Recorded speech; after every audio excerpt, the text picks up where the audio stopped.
नमस्कार मंडळी, आज ना मंडळी एका वेगळ्या पद्धतीची आपण कोथिंबीर वडी बनवलेली आहे। बघू शकताय चौरस आकारामध्ये आपण आज कोथिंबीर वडी बनवलेली आहे। अप्रतिम लागत होती, कुरकुरीत सुद्धा झाली होती, खुसखुशीत झाली होती। एक वेगळी पद्धत आहे, तर नक्की व्हिडिओ शेवटपर्यंत बघा म्हणजे तुम्हाला कळेलच। बघू शकताय मस्त अशा क्रिस्पी झालेल्या होत्या ह्या वड्या सगळ्या। जास्त तामझाम सुद्धा करायची गरज नाही याला। चला तर व्हिडिओला सुरुवात करूया। तर बघू शकता इथे मी कपाचा किंवा वाटीचा मेजरमेंट तुम्ही घेऊ शकता। मी इथं कप घेतलेला आहे एक, आणि चाळण घेतलेली आहे पुरणाची। तर आपल्याला शक्यतो कोथिंबीर बारीक कापून घ्यायची आहे, निवडून स्वच्छ आणि धुवून घ्यायची आहे म्हणू शकताय। तर आता इथं मी 2 कपाच्या जवळपास इथं कोथिंबीर घेतलेली आहे। तर आता कोथिंबीर आपली किती दाबून जर भरलं याच्यामध्ये तर हलवारच बसते ती। तर आता पिठाचा प्रमाण सुद्धा मी व्यवस्थितच सांगणार आहे। अशा मेजरमेंट लक्षात ठेवून बनवला तर तुमची कोथिंबीर वडी सुद्धा फसणार नाही। तर आता इथं बघू शकताय 2 कप आपण कोथिंबीर धुवून घेतलेलं आहे, आणि आता इथं 1.5 कप बेसन घेत आहे। 2 कप कोथिंबीर आणि 1.5 कप बेसन पुरेसं होतं याला। तर बघू शकताय आता इथं याच्यामध्ये मी थोडंसं चवीनुसार मीठ टाकून घेणार आहे, आणि याच्यामध्ये 1.5 कप बेसन आहे तर 1.5 कपच पाणी लागेल आपल्याला। थोडीशी मी हळद टाकून घेतलेली आहे आत्ताच, नंतर मी हळदीचा वापर केलेला नाही। एकजीव करून घ्यायचं आहे, आणि ज्या कपाने आपण पीठ मोजून घेतलं होतं त्याच कपाने आपल्याला पाणी घालून घ्यायचं आहे याच्यामध्ये। तर जवळपास आपल्याला 1.5 कप पाणी लागणार आहे। बरोबरला बरोबर पाणी घ्यायचं आहे। मस्त असं पीठ आता खालीच खलवून घ्यायचं आहे हे बेसनचं। ते बघू शकताय थोड्याशा वेगळ्या पद्धतीनं बनवतोय आपण ही कोथिंबीर वडी। आणि कपाचा किंवा वाटीचा जो मेजरमेंट घेतलेला आहे, आपण माप घेतलेला आहे पाण्याचा, बेसनचा आणि कोथिंबीरचा, एकच कपाचा किंवा वाटीचा मेजरमेंट ठेवा। तर बघू शकताय मस्त असं खलवून घ्यायचं आहे। गाठी गुटळ्या याच्यामध्ये अजिबात राहिल्या नाही पाहिजेत। आता इथे बघा खलवून झालेलं आहे, 1.5 कप पाण्यामध्ये मस्त असं खलवून होतं हे पीठ। तर बघू शकताय आता चमच्याने मी तुम्हाला दाखवत आहे कितपत पातळ झालेलं आहे। तर आता याला बाजूला ठेवून देऊया। आता एक मसाला बनवून घ्यायचा आहे। तर हिरवंच तिखट वापरलेलं आहे, तुम्ही लाल तिखट सुद्धा वापरू शकताय। तर छोट्या चमच्याने जिरं घालून घेतलेलं आहे 1 चमचा याच्यामध्ये।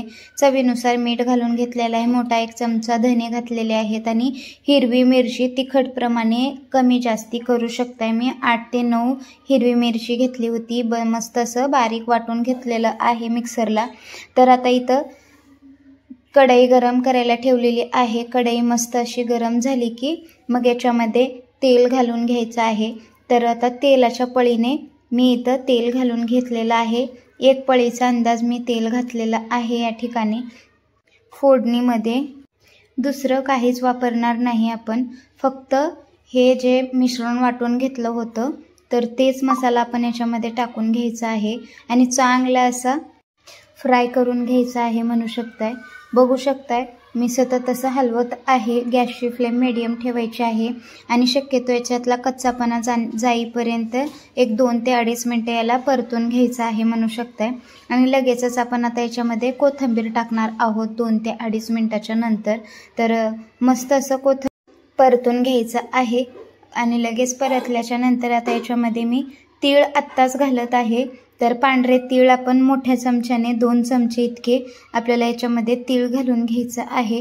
तर तीळ घातल्याने चव जरा छान येते म्हणून मी तिळाचा वापर केलेला आहे या ठिकाणी। तर बघू शकताय 2 चमचे इतके तीळ घालत आहे। तर आवडीप्रमाणे कमी जास्ती सुद्धा करू शकताय तिळीचं प्रमाण। आता याला एकजीव करून घ्यायचं आहे, आणि आता बघू शकताय मस्त असं कोथिंबीर मऊ पडेपर्यंत आता याला आपल्याला 2 ते 3 मिनिटं परतून घ्यायचं आहे। कोथिंबीर अशी मऊ झाली की मग आपण याच्यामध्ये एक वाफ काढून घेणार आहोत। सर्वात अगोदर वाफ काढल्याने कोथिंबीर वडीला खूप छान असा खमंगपणा पण येतो, आणि कोथिंबीर मऊ पण पडते।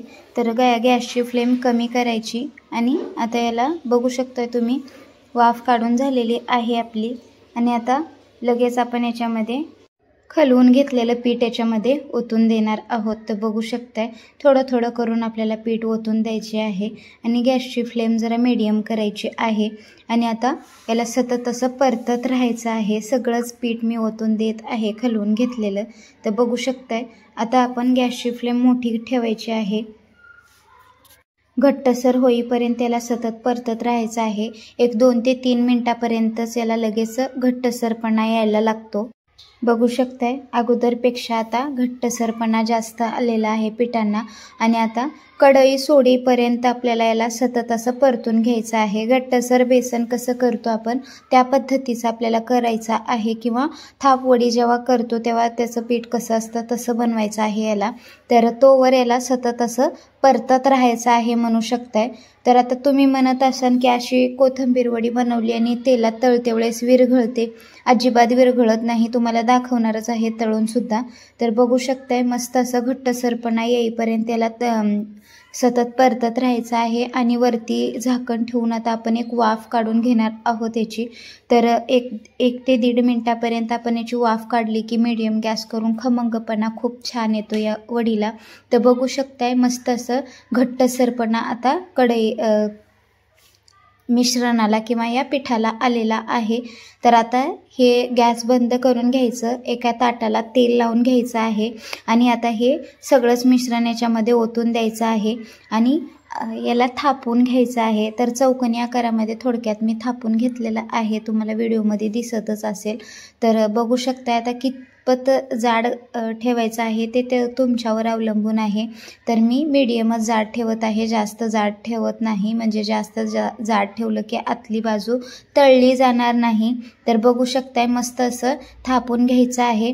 तर शक्यतो मी वरनं जे तीळ टाकलं होतं ते तुम्ही टाकू नका, कारण जेव्हा तळायला घेतलं वड्या मी तर तेलामध्ये वडी सोडल्याच्या नंतर ते तीळ उडून बाहेर यायला लागलं होतं, हातावर वगैरे पडेल याची काळजी घ्या।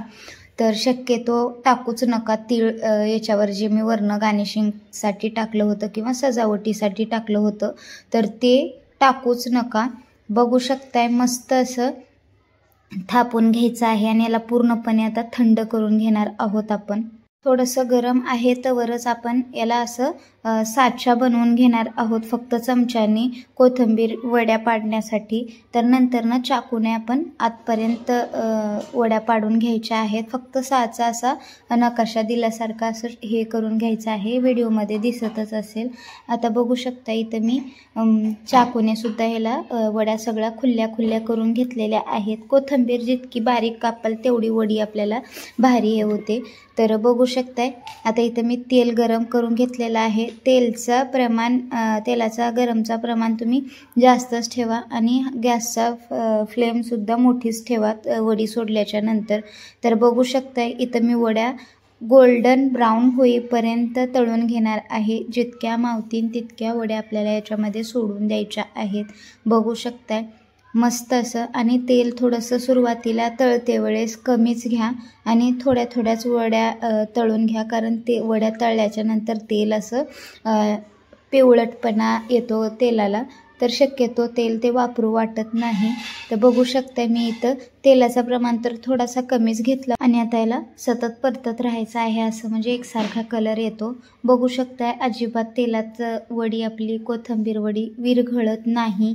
बघू शकताय मस्त असं कलत्याच्या साहाय्याने मी किंवा चमच्याच्या साहाय्याने सुद्धा करू शकताय, असं परतत राहायचं आहे। आता बघू शकताय मस्त असा गोल्डन ब्राऊन कलर आलेला आहे याला। तर वरती जे मी तीळ घातली होती ते तळत पवून वरती आलेली आहे तेलात, तुम्हाला दिसतच असेल। शक्यतो तो घालायचं टाळाच तुम्ही।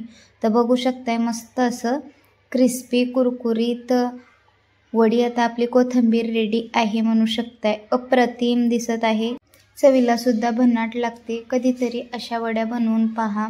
व्हिडिओ कसा वाटला कमेंट्स बॉक्समध्ये सांगायला विसरू नका। आवडल्यास लाईक करा, शेअर करा तुमच्या मित्रमैत्रिणींना, नातेवाईकांना, त्यांना पण अशी नवनवीन रेसिपी पाहायला मिळतील। परत भेटू अशा एका नवीन रेसिपीसोबत, तोपर्यंत धन्यवाद।